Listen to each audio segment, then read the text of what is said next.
Here's what's cooking on today's Sports Stove podcast. We're talking Stanley Cup, NBA Finals, Major League Baseball hot seats, lots of money in golf, and a little bit more. That's what's cooking on today's Sports Stove podcast. From Belly Up Sports and the Belly Up Podcast Network, you're listening to the Sports Stove podcast with your host, Vince Stover. Hey, good looking, what you got cooking? How's about cooking something up in me?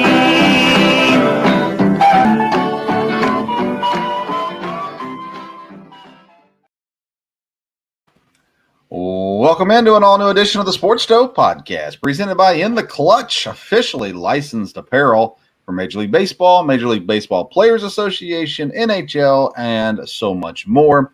Get your t-shirt from In the Clutch at intheclutch.com. Use the code SPORTSSTOVE. Get 10% off your purchase.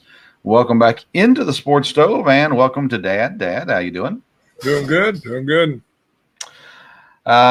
So things are right around the corner from getting wild, right? I mean, the NFL stuff is really going to be kicking up here in the next month or so. We're closing down the NHL, closing down the NBA, getting into the midpoint of Major League Baseball here pretty soon as well. So a lot of things happening in the world. Let's start with NHL. We don't talk a whole lot of NHL, but they are to the Stanley Cup Finals now. Tampa Bay moves on. They'll be facing Colorado.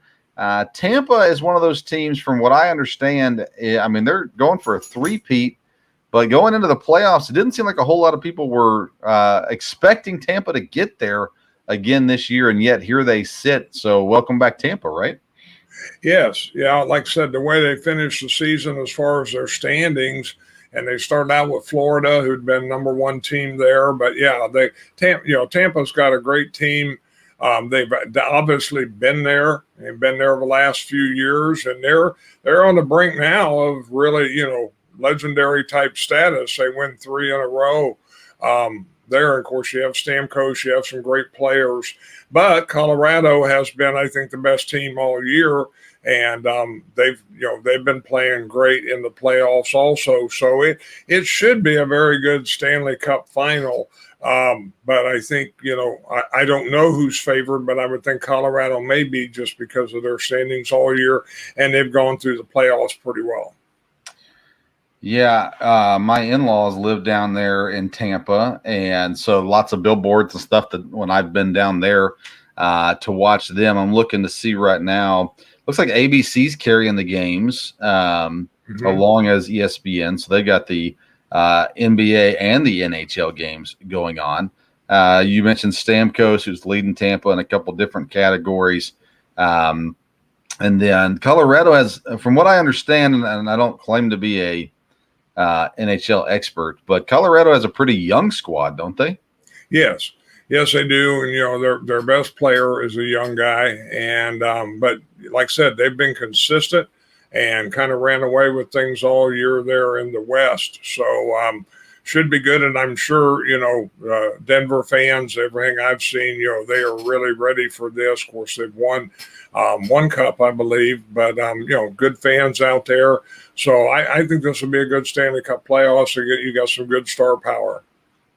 Yeah, their top 3 leaders in points for Colorado: 23 years old, 26 years old, 25 years old.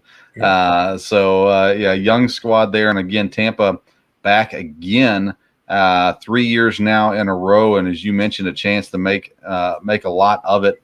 And really would be a little bit more of a surprise this year than maybe their past Stanley Cup championships as well. So they come in goalie-wise. Do you know anything about the goalies from these teams?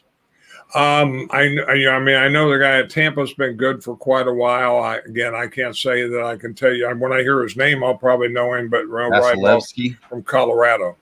Oh, Colorado, yeah. Tampa's got Vasilevsky. Colorado has Cooper. So no, that doesn't.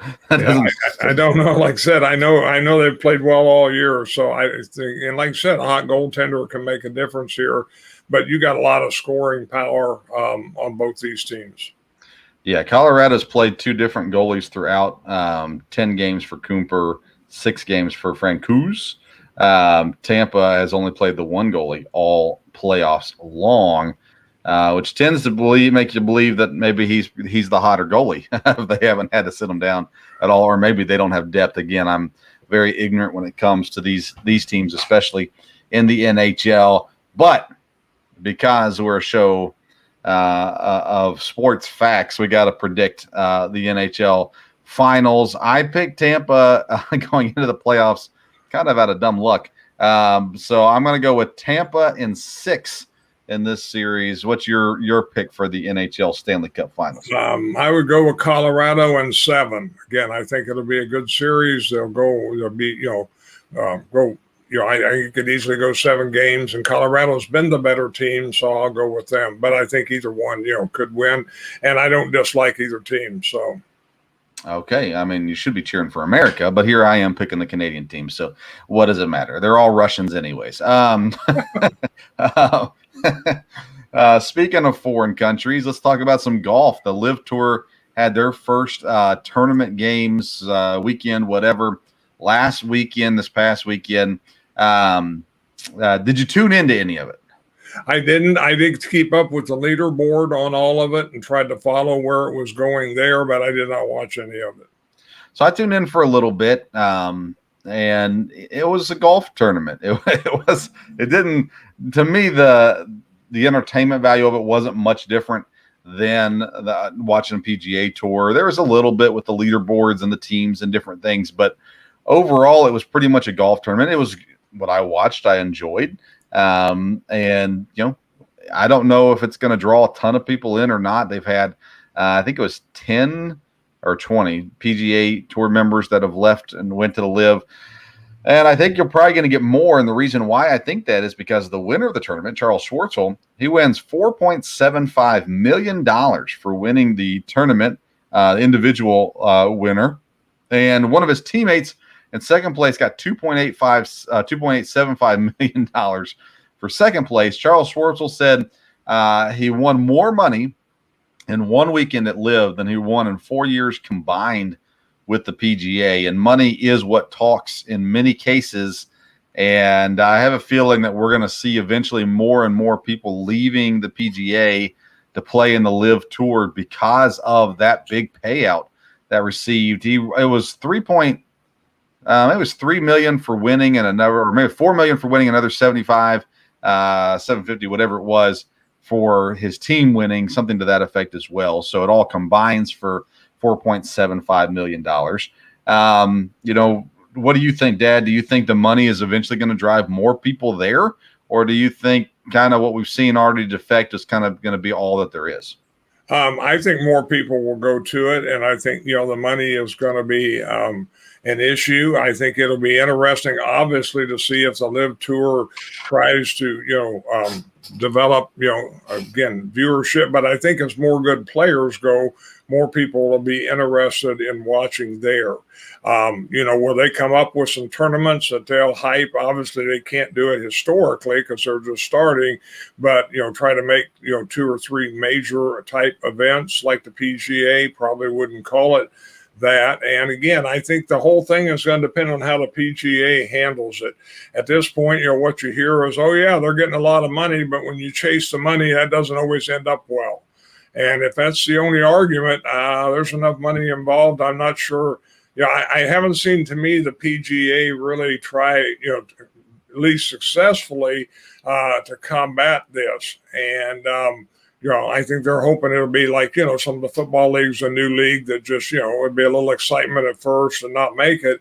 But you've got the same players.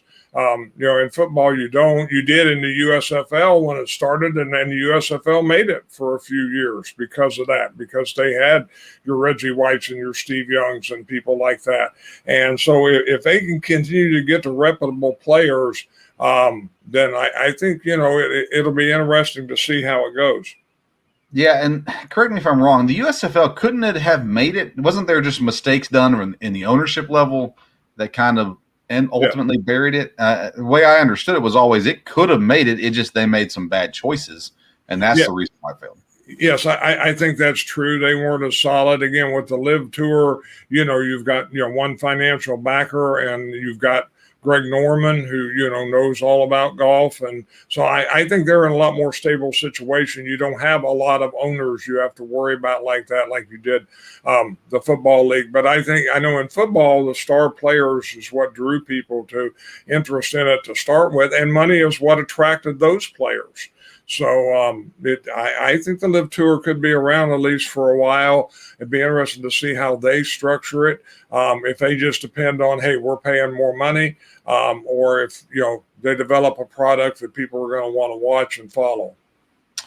Yeah, and they do have some big names, like you said. Bryson DeChambeau's going over there as well. He's an entertaining guy. Phil Mickelson, of course, the biggest name that's there. They've got guys that have won some big tournaments in the PGA now over there with the LIV Tour. And again, they're not going to run out of money. we know that. Yeah. So it's just a matter of what they can produce. And the PGA, they've never had to battle competition. So I'm not sure how prepared they were. When you think of golf, you think of older guys, and you think of these courses that have old guys running and all these kinds of things. I'm curious to know, who do they have on staff that's being paid to win this battle, the marketing battle against LIV? And, if they're just going to go off their laurels and say, well, we're the better golfers and we've been around longer and whatever, I'm not sure that's going to be enough. And they're going to have to battle it. And I'm not sure what they have in place to battle it, because they've never had a challenger to this level for sure. That they're getting from LIV. And when you're losing guys like Phil, Bryson DeChambeau, Johnson, you got all these guys that are coming over. You said it. They've got names. The names are getting paid money. This could be around to stay for quite some time.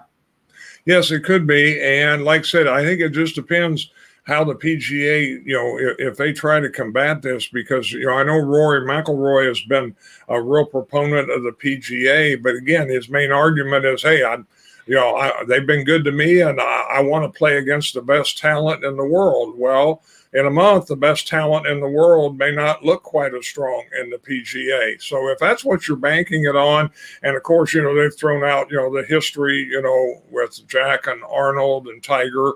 But again, I think they're going to have to find a way to, combat this. If the LIV Tour, continue, if they can produce a good product, obviously they're going to attract players. But again, if they can be, legitimate competition and what people want to watch, and I would think, they will work on coming up with events that, will draw interest there. And of course, the big thing will be drawing sponsors and drawing a TV deal, and all that will depend, I think, on how they can produce.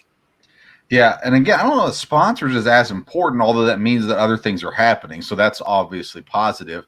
They don't need the money like the PGA needed it. But that being said, TV is a big deal. You got to, and I like it being on YouTube. I think that's great.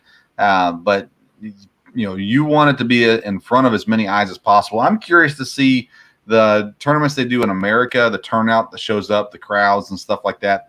I'm curious to see how that works. But I think overall, pretty successful tournament number one for the LIV Tour to come in. I think they probably would have liked for somebody other than Schwartzel to win, but I think people have heard of Schwartzel. At least he's not a complete nobody. Yeah. But I think when the bigger names win, and you'll get those in future tournaments, maybe that draws some more interest into them as well. Yeah, well, like you said, I know who Schwartzel is. As I was watching the leaderboard, I thought, wow, this is a guy, but yeah, I've watched play and I've seen play. So I think that was better than someone no one had heard of at all. Yeah. Yep, I agree. Let's go to the NBA. The NBA Finals are off and running, tied 2-2 in the series. They both split. Let's see. I guess I forget how that I forgot they changed a while back how they're doing that. But 2-2 the series, Golden State and Boston. It looks like it's going 7 games, doesn't it? It does. It does. I think it will go 7 games. Boston didn't play a real good game this last time. I think they can come back and play better. And I think there's definitely a good chance for it to go 7 games. Kind of seesawing back and forth. Nobody's won 2 in a row yet. I think we see in these games that Boston has won that they're just super talented. Defensively, they're really good. I think we've seen in the games that Golden State has won. I think they're the better team. Whether or not they'll win it is still in question. But I think Golden State, and when you see them playing together, I just think they're the better team. Boston, though, has a lot of fight and some young superstars. Jason Tatum, just smooth. Just watching him the other night, I was sitting there watching with the boys and with my kids, and I said, my goodness, he's just smooth. He can do just a little bit of everything and looking great doing it. I still think Golden State's going to win overall, but it could be the problem I'm having with these NBA playoffs, Dad, is even though the series have been close, the games really haven't been close. It seems like there's always a little bit, maybe not a complete blowout, but a lot of distance between these teams come to the end of the game. And I don't know, I miss the old come down to the last second kind of thing. I don't like these being, winning by 16 to 20 to 30 points. To me, that's not as entertaining. Yes, I think that's true, and it'll be interesting to see how these final games come down. Of course, to me, the NBA is always different about that. If you're worried about who's winning, you don't need to watch it until about midway through the fourth quarter and then see where everything happens there. And we may have some nail biters here before it's over. We'll see. Steph Curry, I know you don't watch a lot of NBA. Do you have an opinion on where he should be in the all-time ranking? Well, like I said, you give me a little heads up that we're going to look at this, so I had a little time to think about it and look at it. I mean, he is obviously a great player. They say he gets credit for changing the NBA as far as shooting and everything is concerned, 3-point shooting. And, I've been very impressed watching him in the playoffs. Like you said, when you talked about the Warriors being a great team, he distributes the ball and, he can control things there. So, yes, I think he will end up, being, one of the greats. To me, I looked at it, I kind of had 6 names right at the top. And then I think he would be in the next wave of 6 or 8 players, from there. At least it sure looks like that's what he has potential to end up being. So let's talk about it in tiers then. Do you have 6 players in tier 1, or do you have a tier 1, then a tier 2 that includes the next 4 or 6? I have 6 players in tier 1. And wow. One of them's going to be an old guy, but I don't see any way you can leave him out if you know anything about him at all. But all right, who are your 6? Okay, I've got it not necessarily in order 1 through 6, but I have Jordan, LeBron, Magic, Bird, Jabbar, and Oscar Robertson. Okay. All right. So Oscar's a guy, again, I don't know anything about. I mean, I know who he is. I never watched much on Oscar Robertson. Most people don't include him up that high in their rankings and lists. I have MJ as tier 1. And then I've got other guys in tier 2, Kobe, Magic, Braun, Duncan, Kareem, Bird. And then it kind of goes to tier 3, Shaq, Hakeem, Russell, Wilt, Steph. So that's kind of where I am with the list and whatnot. I still think Michael's the best player ever to play. I think LeBron is very good. I've had this argument. You can go back and listen to the Parker Ainsworth episode several episodes back. We talked about this a little bit. I think Duncan gets left out too often. Hakeem is another guy that when you watch him, I went back and watched him actually as I was looking for post footwork to teach my guys on my high school team. And I started watching Hakeem tapes, and he's got tapes of him training other centers. But just watching tape back on him, I thought, my goodness, talking about smooth, Hakeem Olajuwon, he could do a little bit of everything, it seemed like. Yes, yeah, you could. And like I said, that's pretty much the second group. I had Chamberlain, Olajuwon, Duncan, Shaq, and Kobe. And then Curry would fit in with that. Yeah, so I think he's there. I think he's arrived already. Of course, if he wins this one now, getting a title, he doesn't have a finals MVP yet. He has won the finals, but he was not the finals MVP. Does that matter? Does finals MVP really matter when you're thinking of ranking players? No, I don't think it does. I think when you look at what kind of player they were, I don't think just an award like that, makes a difference. I think it does. With the media, it's kind of a talking point. You could say, well, hey, he's come up a little short, but no, I don't think that makes a difference. Okay, good stuff. Let's see here, Zion Williamson. He is coming into the final year of his contract. He's played only a handful of games being in New Orleans. Says he wants to be in New Orleans. So my question is, does Zion Williamson want to be in New Orleans, or does he just want to make the most money possible, which happens to be signing a contract with New Orleans, is where he can sign for the most money and then be moved somewhere else? What are your thoughts on that? Again, I mean, I don't know that much, about Zion Williamson as far as, character or what would motivate him. Obviously, money motivates all these guys. Sounds like, he might want to be in New Orleans. I think they have, if he is playing and playing at a high level, they would have a fairly good team, aren't they? From there, so he'd have a chance to win a championship, and if he can get paid there and has a chance to win a championship, then I think it might be as good there. And he can, he would be the name that people would know in New Orleans for a while. Yeah, I think New Orleans needs to trade him. They can sign him still and then trade him, but I think ultimately they need to move him and try to get pieces back. His injury issues have been an absolute nightmare for this team. They do have a decent squad.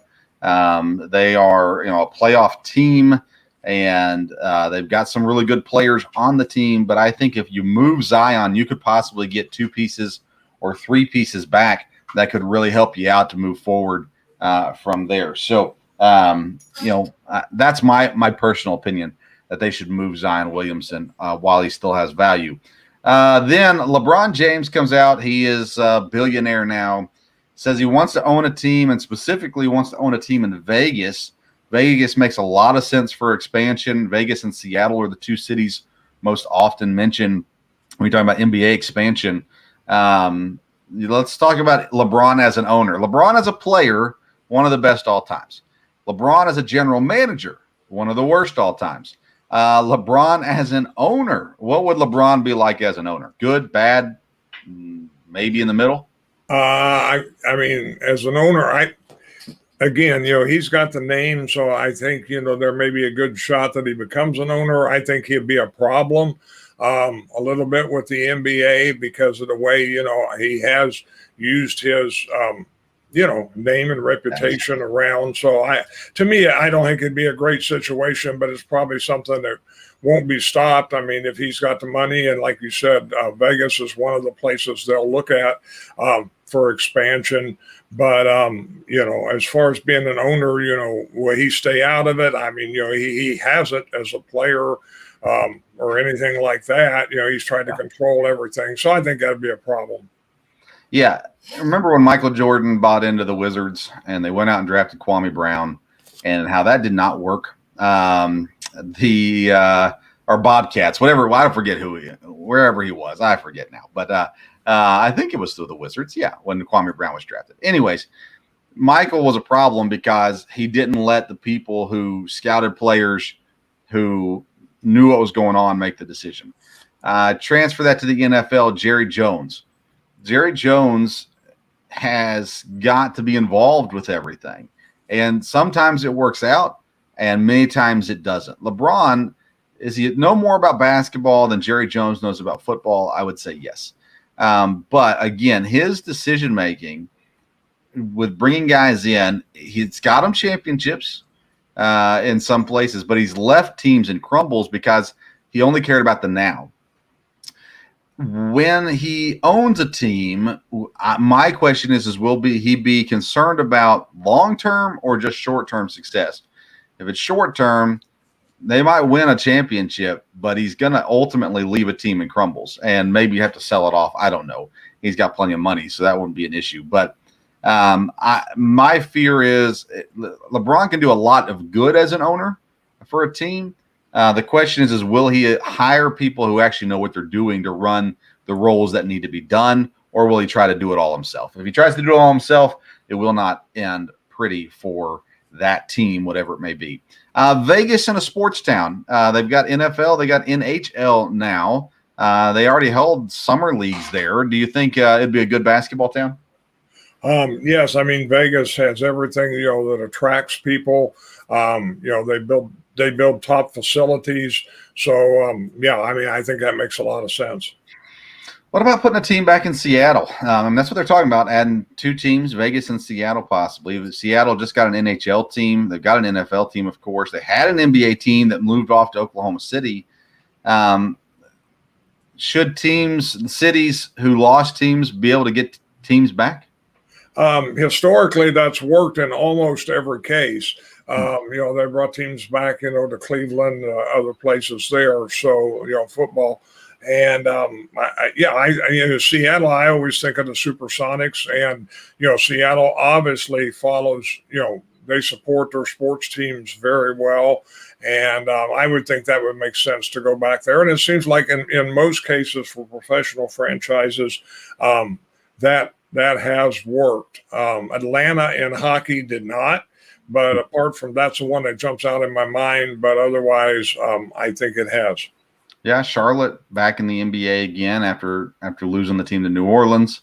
And they eventually got their old name back too, the Hornets. And so maybe Seattle goes and maybe they go back with Supersonics. Maybe they go with a different team name. I don't know. Vegas, of course, is continuing to grow as well. All right, Dad, let's take a quick break. Get a quick commercial in for In the Clutch. And when we come back, we're going to talk Major League Baseball. Tony La Russa, should he be fired? That when we return.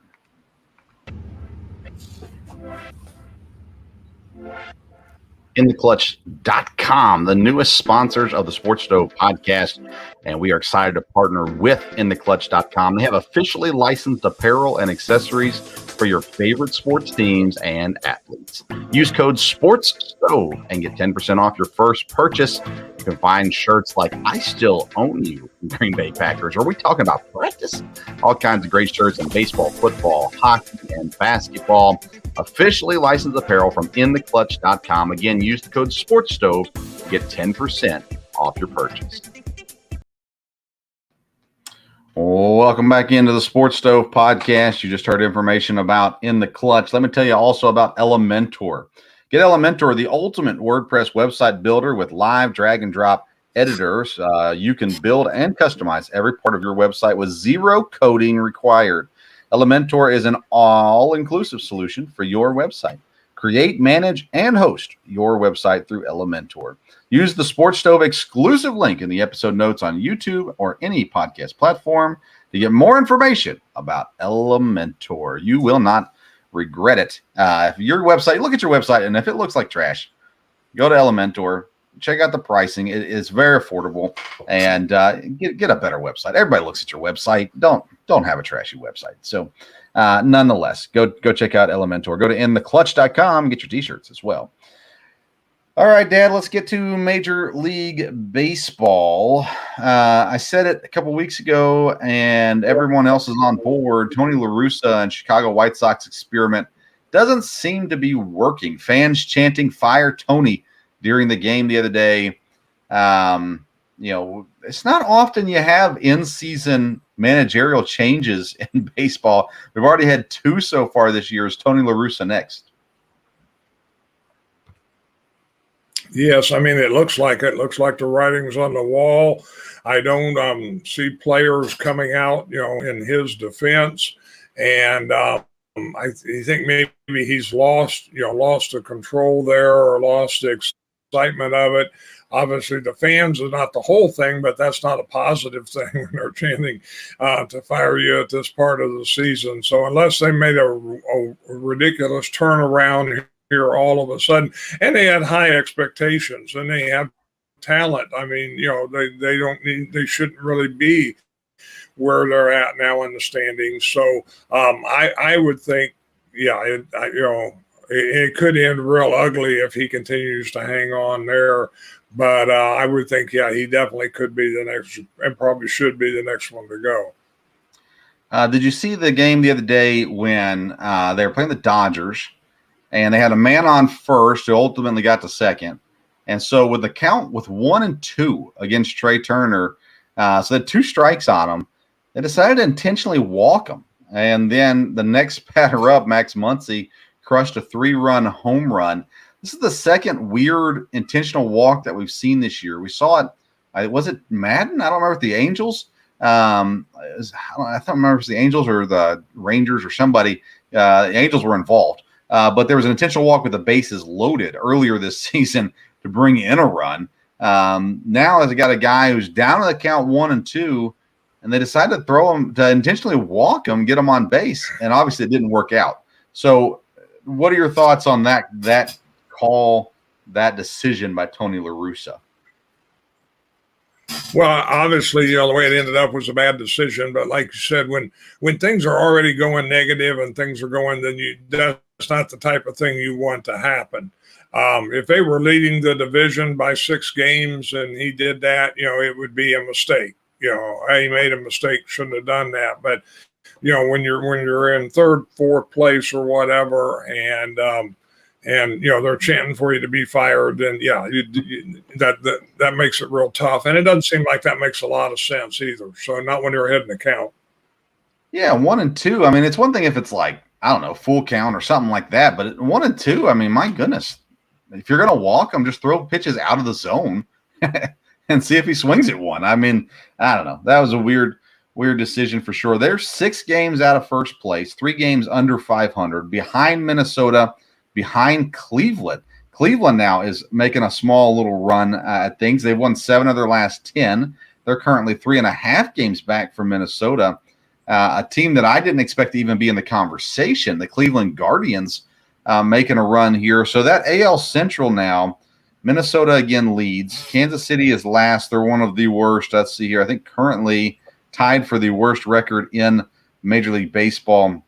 Detroit, 10 games under 500. Chicago, who a lot of people thought would be contending for World Series this year, 3rd place, 6 games behind first place, 3 games under 500. This AL Central has gotten kind of wacky, Dad. As weird as the NL East has been, it feels like the AL Central might be the wackiest division so far this year. Yes, I mean, definitely, like I said, because you thought the White Sox would be an issue. So, it'd be interesting to see if Minnesota can stay stable. They're in really good shape. But, that division could be up in the air again, just as we've seen with Philadelphia. What happens if the White Sox do fire La Russa? Do all of a sudden they go on a run and, they're going to get Lance Lynn back this week? And, will that help a lot? And we'll see. Yeah, they get Lynn back. They get Jimenez back here pretty soon as well. So AL East is kind of still same as it has been. New York in the lead with Toronto, Tampa back there battling for 2nd and 3rd place. AL West, Houston, 8 games up on the Angels. Houston, the only team over 500 in that division. Angels and Rangers and Mariners all piled together. The A's, a really bad team this year. Are the Angels, the Rangers, or the Mariners, any of those 3 going to make a run here at some point this season and get back in the hunt for the wild card? If it would be anybody, I think it might be Seattle. But again, they've underachieved. We've talked about that. But again, the Astros, they've got a good team, and it looks like they've got things under control. And historically, they should be in good shape. Texas had some big offseason acquisitions, especially at the middle of the infield there with Simeon and Seager. But it seems like maybe things are starting to turn around for them a little bit. But they'll have to definitely continue to push things up. National League East, teams are finally waking up from the dead. Atlanta and Philadelphia now both over 500. Mets still lead the division. They're 5.5 up on Atlanta. Atlanta on a 10-game win streak. Philadelphia on a 9-game win streak. Miami on a 5-game win streak. And Washington on a 2-game win streak as well. So it's a streaking East right now. And Atlanta, the defending champs, making a run here at the Mets before the Mets have a chance to get healthy. Yes. Again, the Mets have played real well, but if they stumble at all, and again, no, I mean, you're talking about 10-game and 9-game winning streak. They're not going to keep that up forever, but it's making it for a much more interesting division than it looked a couple weeks ago. Yeah, another league, streaking is the National League Central, but they're streaking the wrong direction. Milwaukee on an 8-game losing streak. Pittsburgh on 5-game losing streak, Cubs on a 5-game losing streak, Reds on a 4-game losing streak. St. Louis now sits in first place, a game and a half up on Milwaukee. Milwaukee has been horrible over this stretch, and St. Louis has been average to above average. So St. Louis takes over first place. I still think Milwaukee gets it together, gets healthy, and wins the division. But St. Louis is going to be right there the entire way. The other teams, even though they're not horribly far out necessarily, they're not going to catch up. So not worried about them. Milwaukee and St. Louis, I'll ask it again. What do you have an opinion on Milwaukee with losing 8 straight? Well, I mean, I was shocked. I mean, I know you're a Brewers fan, and I keep up with them some because of fantasy baseball. And, I mean, I'm very surprised they've gone on that big of a losing streak. Again, they're not going to stay there forever. The Cardinals is a team you always have to watch, though. They can be a streaky team, too. Yeah. I looked, today, and I think they're 5-5 in the last 10, so they're not super hot either. But I would think, the Brewers should rebound. Yeah, and as of this recording, they're actually winning 3-1 in the bottom of the 8th, 2 outs against Washington. So by the time this episode is over, Milwaukee may have snapped that streak. Hopefully, Josh Hader can come on and finish things off for Milwaukee. It's been painful to be a Brewers fan here these last couple weeks. In the NL West, San Diego is a half a game out on the Dodgers. San Francisco's 4.5 back. Arizona and Colorado, I think we've counted them out now. This is it's going to be another fun year with the NL West. And San Diego, remember, they're still missing Fernando Tatis, so he's going to come back eventually. And is this the year San Diego overtakes the Dodgers? You remember Walker Buehler's out now for a couple months. So is this a big opportunity for San Diego?